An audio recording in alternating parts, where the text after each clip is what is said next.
Hey, what is going on, y'all? Welcome back to another episode of One on One with Courtney Starks. Happy Monday. Happy Monday. We're back. We're back. I know you're probably like, what are you laughing at? I just feel like it's been a never-ending month. And I'm sorry, I'm drinking my water. But I'm excited. I'm excited about today's episode. I hope you're excited about today's episode. We get to chat with the incomparable Keisha Renee. For those of you who know, she was on season 13 of The Voice. And she was just killing the game. You know what I mean? She has an EP out. And yeah, I'm excited. I hope you guys are excited to have her. Give me 1 second. Let me just send this to her. Yeah, I know. Hopefully she gets it. But yeah, guys, I'm stoked. I'm really stoked. Like, we've had guest after guest after guest after guest after guest, and man, when I say my team didn't come to play. We came to win. We didn't come to play. You feel me? We came to do the damn thing. So I'm happy to have you guys joining in. If you guys have any questions or anything, I'm gonna put this here as I'm gonna pin it. Hold on. Please put them in the question. I think she just sent me an email.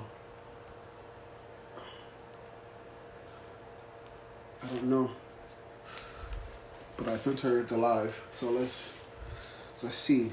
If you guys follow Keisha Renee, tell her, yo, Courtney waiting for you. Courtney waiting for you. If you guys have any questions for Keisha Renee, please put them in the question box. A lot of times you guys ask questions as we are talking in the comments, and I'm sorry, I'm getting older, so like I don't want to be squinting all up in the comments as I'm talking to her to get to the question. So it's really important, if you have a question, if there's something you want her to answer, that we're doing it in the question box.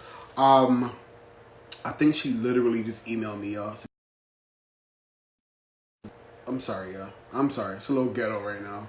That's what I hate about live shows. Sorry. I'm sorry. Once again, we're back. We're back. Yes. So please make sure you share the live. If you're in here, share the live. I'm going to send this to her again. Well, she's active, so she'll see it. And, yeah, we'll get this started. I'm excited. I hope you're excited. I hope you're excited to meet her. If you've never had the opportunity to have her, to see her, shall I say? I don't know what you're missing out on, y'all. I don't know. Right now I'm just kind of waiting for her to come on. I don't know. I'm not sure if she was confused with the time difference. But yeah, let's see what's going on.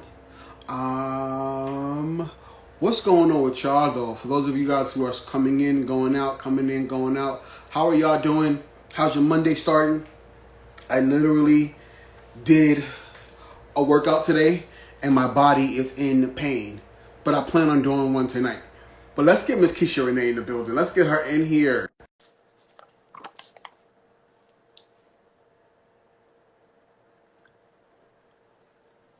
Keisha! What's up? How are you? I am good. How are you? I'm great. I'm great now. We got the incomparable Miss Renee in the building. Yeah. Thank you so much. How are you? I was like, is it 8:00 Eastern? Sitting around like, I got one more I hour. saw the message and I was like, should I just pause this live? I ended up pausing it so that way. Okay. Well, not too bad. Not bad at all. Not bad at all. But how have you been? How are things going? I mean, I can't complain. Things are going real, for the times that we're in. Yes. I can't. Yeah, that's good. How has COVID been treating you? Quarantine. What's been your quarantine snacks? Because we all got them. Oh my God, I have a lot. Uh, I love a potato chip. It's really bad. Oh, a good Lay's or a barbecue or a hot Cheeto, just a chip, just chip. Jesus Christ. That's been my downfall this little quarantine. I just chipped the day away. But I mean, quarantine has been really, really good for me. My lifestyle is busy, and last year was a whirlwind. I was a part of Kanye West's Sunday service, and I mean, we were on the go. So last year was like a blur of just go, go, go, go, go. So I remember watching you do Lift Him Up at the Joel Osteen church, and I was like, go ahead, Keisha, go ahead. That was not playing. Yeah, so, I mean, it's been an amazing experience to be a part of that. It was like go, go, go. So the quarantine for me was a breath of fresh air in a way, because I got a chance to like pause. It's kind of hard being like an independent artist, a background singer, just independent contractor as far as like money. It's hard to like take vacations, because it's like when you get the call, it's like, okay, that's your next paycheck. You don't have that. You gotta go. Right. So it's hard to like plan birthdays for your partner or your family. It's hard to like plan those special moments for your loved ones when you're constantly like planning a cruise, and then you get a call to go like, sorry y'all, gotta get the coins though. Gotta get the coins. Right. So it was just like perfect for me, because everybody had to sit. You know what I'm saying? So, but I made the best of it. So yeah. So we all saw this clip of you on the Shade Room, and I was like, right. Wait, got there. Wait, is that Keisha? How was that experience working? This was with Kanye West against, right? Yeah. I mean, it's always a great experience to gather with worshipers of God. I mean, every time we come together, that is the true intention, to tap in and connect with God and get that, like that spiritual recharge. You know what I'm saying? Yeah. Like in our religious culture, we have revivals, or we have that one special event that kind of is, intended to give you that recharge or that, that extra boost in your walk with Christ. And I really believe that's what Sunday service is, especially for Mr. West. It's that, that way of connecting to God and kind of getting back, in alignment in a way. Like, let me hear from you. And it's always an amazing God experience. So you can feel it through the videos. Like it's like you can feel the presence of Christ in the videos. So I can only imagine what it feels like in real life, in person. Last year was the best year in my like musical career, because I got to do both. Like I got to use the gift, travel the world, but it was like for God. You know what I'm saying? So it was like amazing. It was like Sunday every day. a little shout every day. So what I love about you is that you're so eclectic. Like you vary in what you do, and everywhere. I know everywhere, and that's a great thing, because a lot of people are just kind of and I don't want to say the word stuck, but they settle on where they feel like they can kind of bring the most. But I feel like you just kind of whatever you led, you go. Okay. And just to kind of go back to where you first started. You were doing background for Adam Lambert and Nicki Minaj. And how was that experience for you way before you started The Voice? People know you from The Voice, but they don't know you were slaying. You were slaying spirits. I've been out here working for a long time. It was a really good experience. Like people, everybody's journey is different. Let me say that in the beginning. And I really feel like God tailor-made mine, especially for me, because I was in an industry where it's, it's a little shallow, it's very I'm about to say shady. They want you to look a certain way, and sex sells. So for me to have landed certain gigs where you would think, at one point I was 356 pounds, so I didn't fit the bill. But God made it to where I was on stages with iconic people like a Nicki Minaj for 7 years because of the gift, and it made room for me. So my experience was that. my gift making room, and it has been my journey and my story to the different places that I've been. It has to be God only, because it was certain situations where I didn't fit the bill, you know what I'm saying, or I wasn't qualified as far as how I looked, but God said yes, so nobody else. That's it.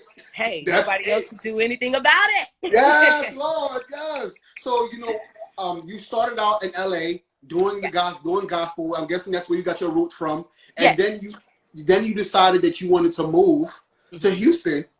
Well, yes. So I'm born and raised California, Inglewood, and when I graduated high school, I went to Texas for school, and my mother also had like a job relocation, and so she wanted to be near, because parents just won't let go. But I appreciate her for it, because you know what? Anybody who has a freshman year in a college, the dorms are rough. So I was glad I could go home and experience everything, But I moved to Houston when I was 18, and I stayed for about 4.5 years. And that's when I was I was exposed to so much. Like, my family is such like a musical family. It's the family that gets together on Sundays and somebody cooks, and we in the backyard and they're just playing the radio, but it's like random stuff like Zydeco. Like, what is that? But it's some type of music, and they got this little dance and it's a little bop to it. So I was like, I was exposed to so much blues, jazz. Like, growing up in LA, it was like R&B, gospel, of course, because I went to church, and then pop, what you heard on the radio. I didn't know necessarily like the depths of music, So coming to the South, I was exposed to a lot. And country in particular, I identified with because of the storytelling. Like, listening to a country song, like, don't get me wrong, I don't go like listen to it on the radio and be like, ooh, everything is my jam. But when you get that one song where you actually listen to the words, the imagery you can that feel, you see, it's like a movie playing, out in front of you, and you're just listening to lyrics. And that's what I wanted to offer. I wanted to offer depth in music, something that will make you think, make you see, make you, feel, like you said. And I just didn't feel like I could do that in R&B or soul.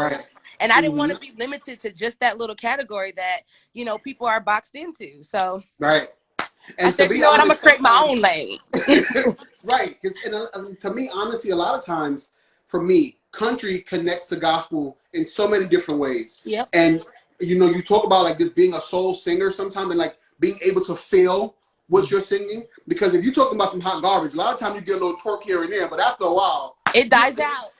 It's over. It's over, right? So like being able to have that, but I know you struggled, and even on The Voice kind of sharing that, like, you struggle with people trying to put you in that box. Now, how was it for you to come up there, do The Voice, and people are just like, no. I mean, of course, people wanted to say, you're only doing it because you're on the show. But I have receipts of country songs that me and my producers were creating at the time in 2015, 2016. That was way before A Voice had came along. So it's always been a desire. It's always been kind of like my truth. But when it's presented to the executives or to, certain people, it's like, girl, they ain't about to buy that. You know what I'm saying? Because it don't look like what they're used to, and even our own people, they like, don't do that. Just stick to R&B. And it's just like, it's greater than that. I want to reach a greater audience who don't just listen to, the hip hop station. I want to talk about something. Like, music is healing, and you can actually heal people when you actually give them a solution in a song. But if we're just talking about fluff, we ain't helping them. You know what I'm saying? I mean, it's good for the club, but that's it. Like, outside of that. And I can give you that too, but it's like, let me make it first, and then we could dance later. So your experience being on The Voice, when you were there for a bit, you were eliminated in the top 8, but how was the whole overall experience? I know you guys go through so much what we see. So how was that? The Voice was like a 6-month journey, but I wouldn't change it for the world. I literally had an opportunity to present this idea to a record company, and they shot it down before they even heard anything, So this was like a vengeance in a way, you know what I'm saying? It's like a point to prove, because just because it doesn't look like what it should look like, be the first person to take a chance on it and see, And so when the producers called me for The Voice, I told them right away, I'll come on the show, but I want to do country music. And they too kind of fought it a little bit, even on the show. Like, you are given like a list of a million songs. It's literally like 500 songs to choose from that are like cleared, right? And so I would choose songs and they would come back with like, "Bust the windows out your car." Like, that's not country. Like, so you didn't hear me. You didn't hear me the first time. Oh, okay. It was a struggle behind the scenes on just standing my ground. Like, no, this is what I want to do. And so some of the times they would give me like these 1958 country songs. So it's like, I'm not trying to be that either. So it was really like a fight to paint the picture, because it was like their painting of the picture was, okay, let's put her in ball gowns and make her Dolly Parton. And it's like, no, I think country soul and country, all of it together. So let's create that. You're not understanding me. So it was a journey, just, but I wouldn't change it for the world, because they did take that chance. They listened to me. It was a compromise. What I mean by a compromise, I got to choose Midnight Train to Georgia, right? Yeah. I was, listen, if you want to give me an R&B song, let's take that R&B song, but the instrumentation has to be country. So I need a fiddle, I need a steel guitar, like, I want to paint this picture. Like, I tell you what I think my vision of country soul is. And when I was able to do Midnight Train to Georgia, that was like my stamp of, okay, world, this is what I mean. Like, all the other songs, I'm here, I'm following along, I'm playing the game. But this is what I'm talking about. This is, kind of the zhuzh. And so I think they got it. And so I was really excited to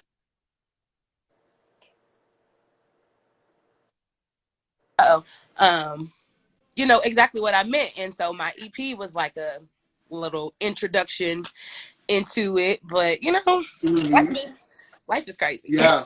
And see what people don't realize is that you guys are human and you already have your own voice. And it can't be fixed or made up to what they want it to look like. This is me. And I'm telling you right now, this is who I am. So this is who I am. Take it. You know what I mean?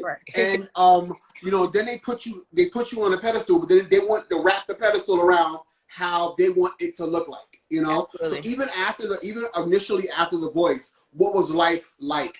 Did you go back to everyday living, or was things completely, I mean, you do go back to everyday living because it's a TV show, right? But I was grateful to already have like the momentum of like my background singing. So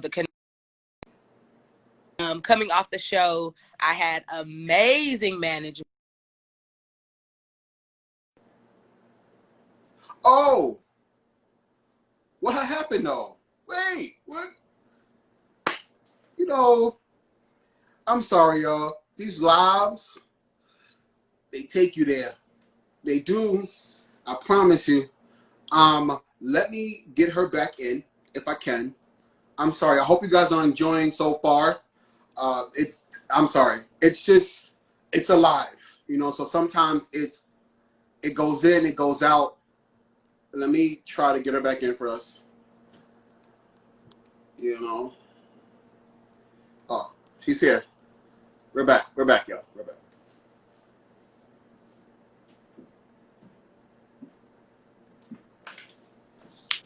Hey, I have no idea what happened.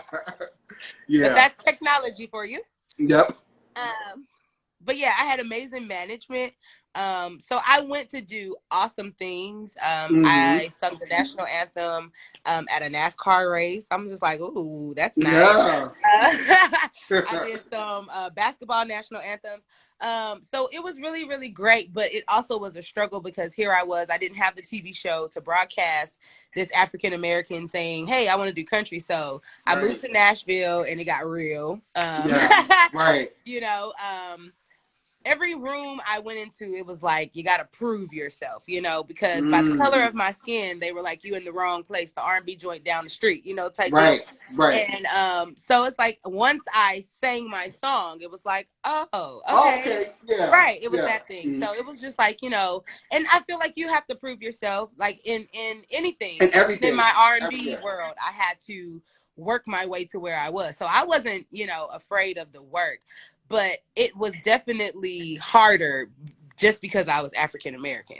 Because if I were that same, struggling artist in the country community with my songs, my talent, but with a different shade of tone, it would have would been be fine. like, sign me now. Bam, bam, thank you, ma'am. Yes. So it was just like, it was very obvious. It was, so I did have the opportunity to present my music to labels, and they said, you're talented, but this isn't country. And I'm just like, you know what? I'm just going to keep going, Right. So it can be discouraging because at the end of the day, all I want to do is touch people and sing. So the industry makes you choose a category. It makes you put yourself in a box. But I kind of feel like my journey has allowed me, like you say, to go everywhere, because you'll see me everywhere. You'll see me on The Voice saying, hey, I'm country. But yet you'll see me singing to the Lord with Kanye, or on Good Morning America with Nicki Minaj. So I've been stretched so wide to where you can't put me in the box, because you're gonna see me everywhere. So you might as well just accept it. just let it be. Let it be anyway. Just let it be. When God has a destination for your life, I don't care what no one says. It's already yes. Period. Hey, Chris. Period. Right. It's already a yes. Like, I don't care what you're saying, because God said yes, and that's it. So listen, it's a little a video going around when Cardi said, when Jesus said yes, nobody can say no.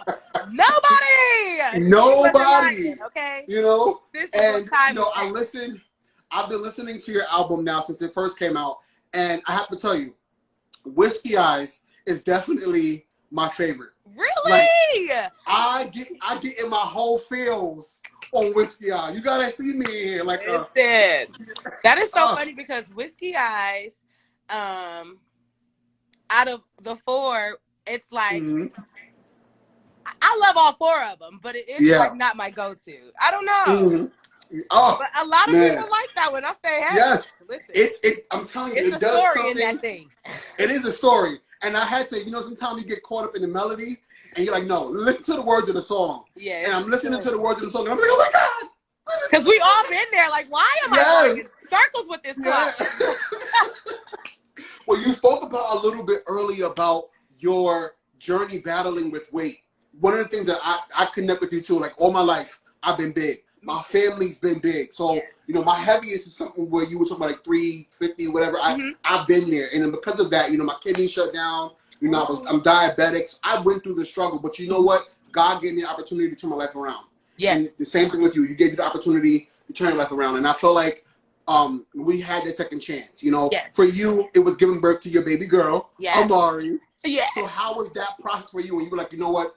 Enough. I can't do this anymore. Listen, a kid will wake you up. Like, I was already woke, and I knew I had to do the work, but the pressure of it all was when I found out, listen, you are responsible for a life.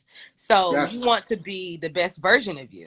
I wanted to be able to go outside and run, play, be that mommy that is hands-on. I didn't want to be, just tired all the time. Right.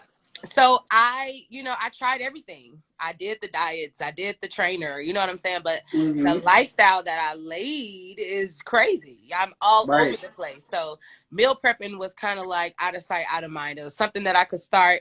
But like I said, I'll get a call saying, hey, can you be in Japan? And it's just like, dang, I was making some chicken for the next 7 days. So, it just was really, really hard. So after I had my daughter, I was just like, you know what?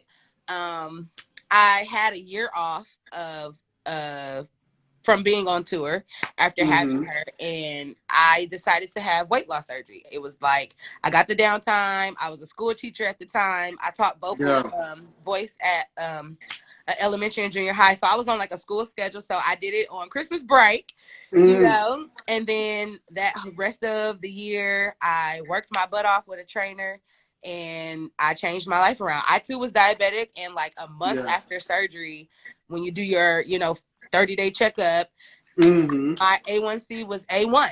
And they was like, throw that metformin in the trash.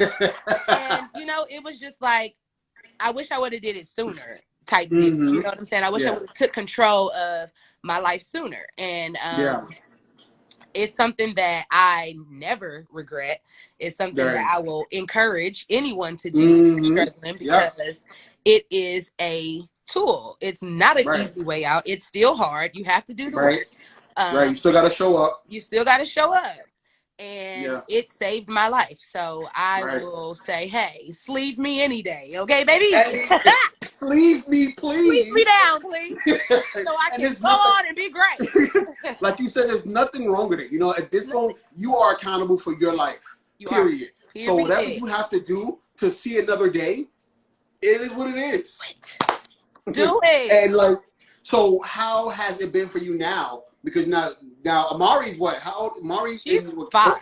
Going to first grade. Yes. My little. So, she's more like 16 going to college. But yeah, she's 5. She'll be 6 in October. And I mean, I think I'm the child and she's the mommy because she be trying to run me.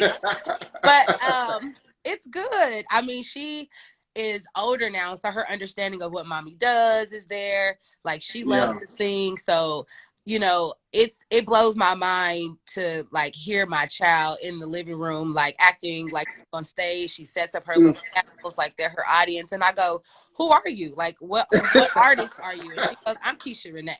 And I'm like, girl, you mean? Let me find out.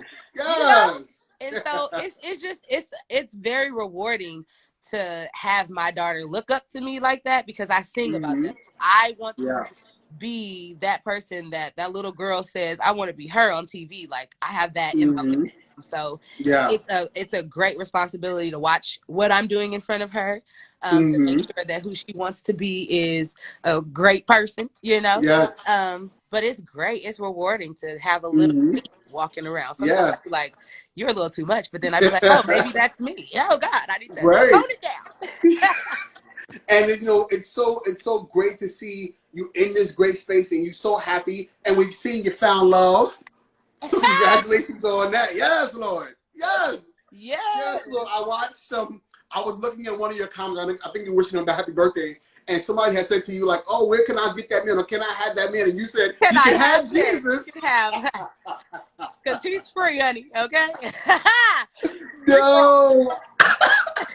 So how has it been keeping a steady relationship in the midst of your busyness?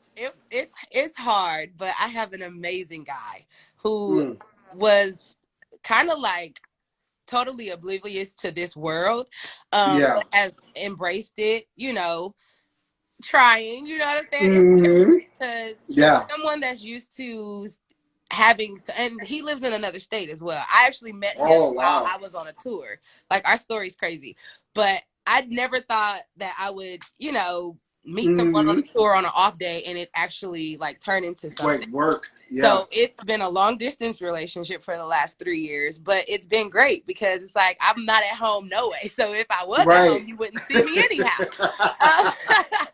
So it's perfect, you know? Yes. But the pandemic was also great for that too, because it was the first time that, you know, we spent that much time collectively together. We was locked down together. So it was great. So, love is good when it's with the right person. That's great. That's amazing. I'm happy for you. I really am, because listen, we all need love. We all need somebody to just be, you know, to just be ourselves with. You know what I mean? And everybody deserves it. Everybody deserves it, no matter what. I hate when people say, that whole I'm single, I can do for myself, please. We all need somebody. Right. And we all can do for ourselves, but that companionship is A1. Right. So somebody asked us now, and I was going to ask you as well. So in the midst of all that you do, you know, who keeps you motivated and inspired in this journey? Because you could have been like, you know what? They don't want me. I'm done. What kept you going? I mean, my inspirations are, it's so wide. Number one is God, right? Because I've literally been doing this since I was a kid. Like, my grandmother put me in the choir when I was like 6. I think that was the age you can get in. And they had an age group. So like the children's choir was 6 to 11, I think. And then youth choir was 12 or maybe 13 to like 35. And then you went to the adult choir, and then it was just you went on, you know? Yes. So I was probably like 10, and I got bumped up to the youth choir like 2 years early. And I mean, I was mad about it. You know what I'm saying? But right then and there, it was like I was being I was being shown that I was special. Like, you have a gift. Right. My family let me explore it. Like, they put me in the choir, and then from the choir, the choir director, she had like an entertainment group. So I was in a girl group. So it was crazy how life played out. Like, a choir turned into like a girl group that really was like pushed like a real professional situation. Yeah. Like, we were almost signed to Matthew Knowles' gospel group. Like, this was intense. And I'm like 11 or 12. So this is like something that I'm being exposed to at a young age, the entertainment industry. And I was like, this is what I want to do. I idolized at the time. I know you're not supposed to have idols, but I love Whitney Houston. Like, everything about Whitney Houston, from the way she stood on the stage and just demanded your attention with just her voice. Like, she wasn't up there pop locking and dropping. You know what I'm saying? Right. Like, she would hit a little bop, you know. A little shoot. So right, but it was just the presence and just the captivation of it all. And I was like, I want to be like her, you know, like I want to do that.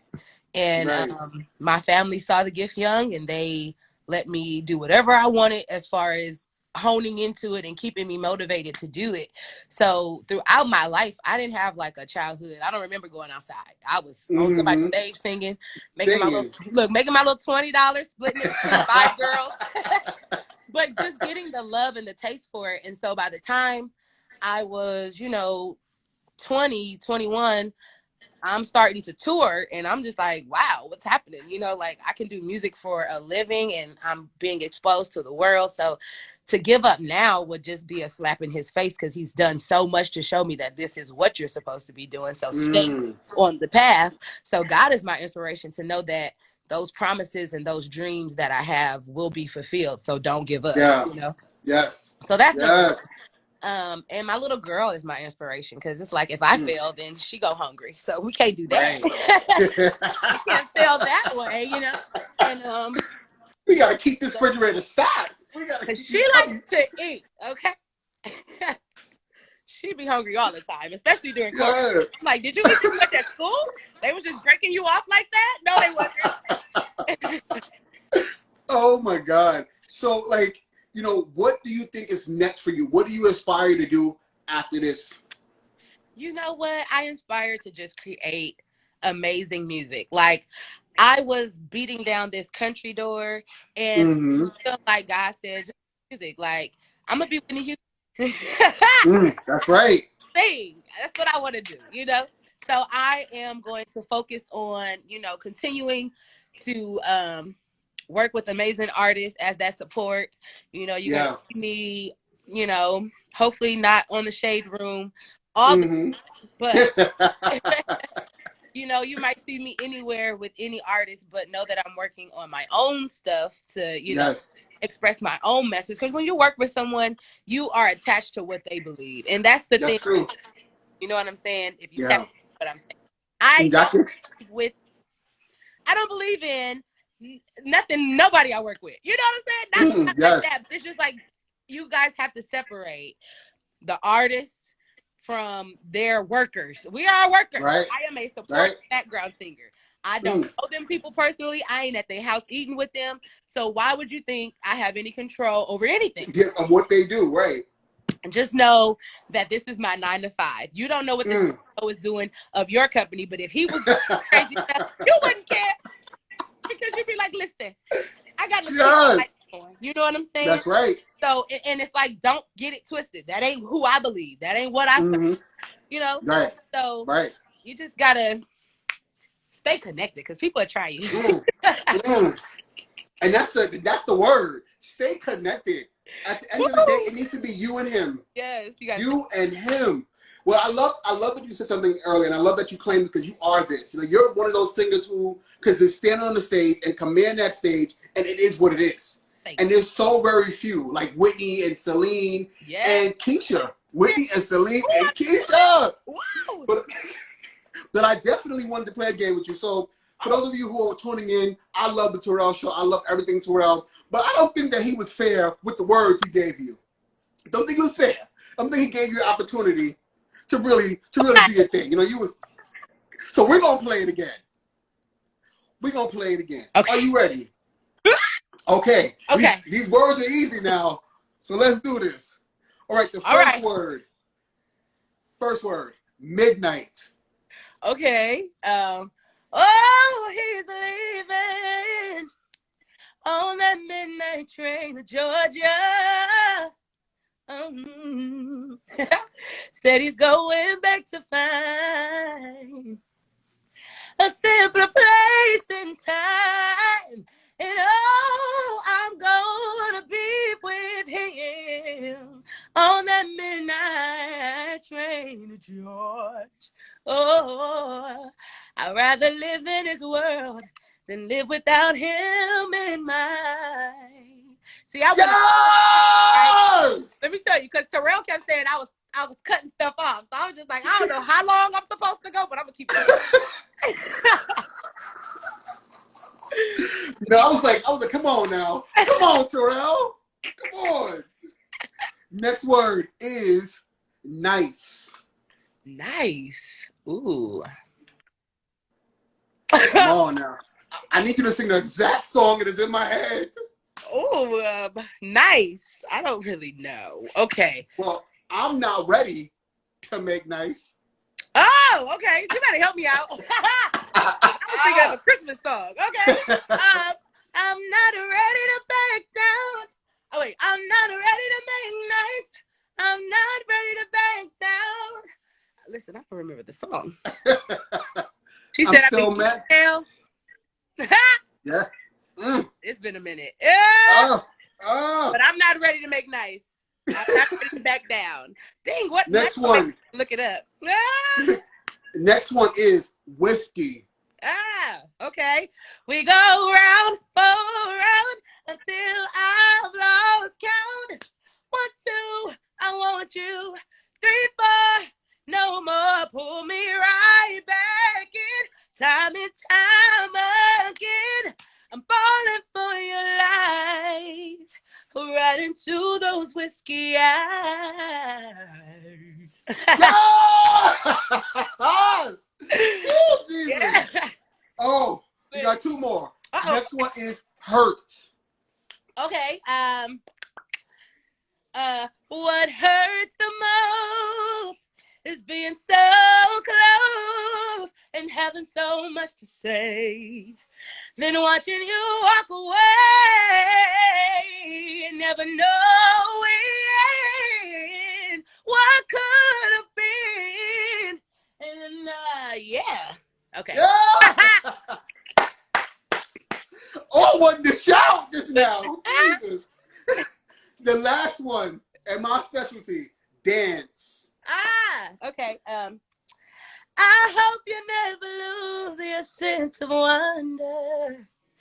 You get your fill to eat, but always keep that hunger. May you never take one single breath for granted.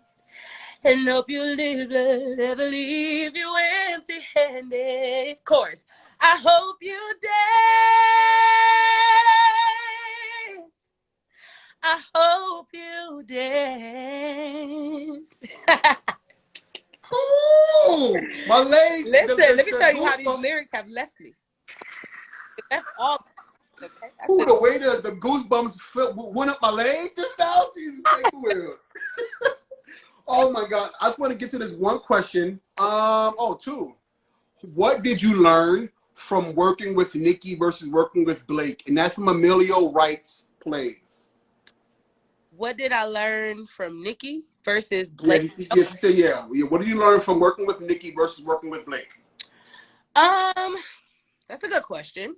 I guess I don't know. Well, I do know.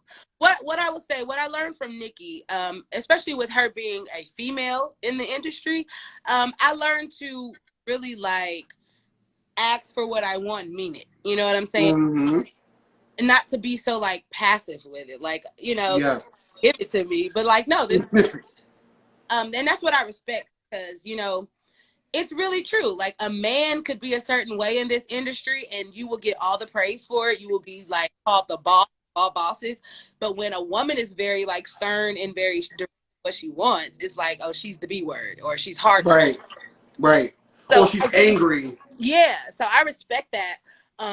so much about her because she's accomplished a lot by not being stepped on or pushed over, you know, or just going with the flow because you're afraid to, like, you know, headbutt somebody, you know, because you like, no, this is what I want. Right. So that's what I learned from her. Versus working with Blake, it was more specific of like the country world, you know, like learning that world, learning the nuances of country, and just, you know, that support of that world already being established and him accepting me and, you know, kind of seeing it too, like trying to understand it as well.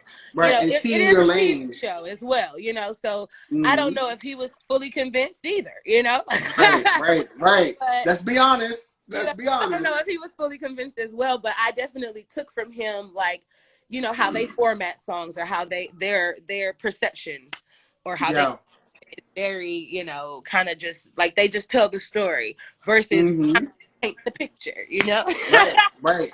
That's the truth. And I think I way back in the day, that's a whole nother story, but I auditioned for American Idol, so I know about somebody trying to box you in.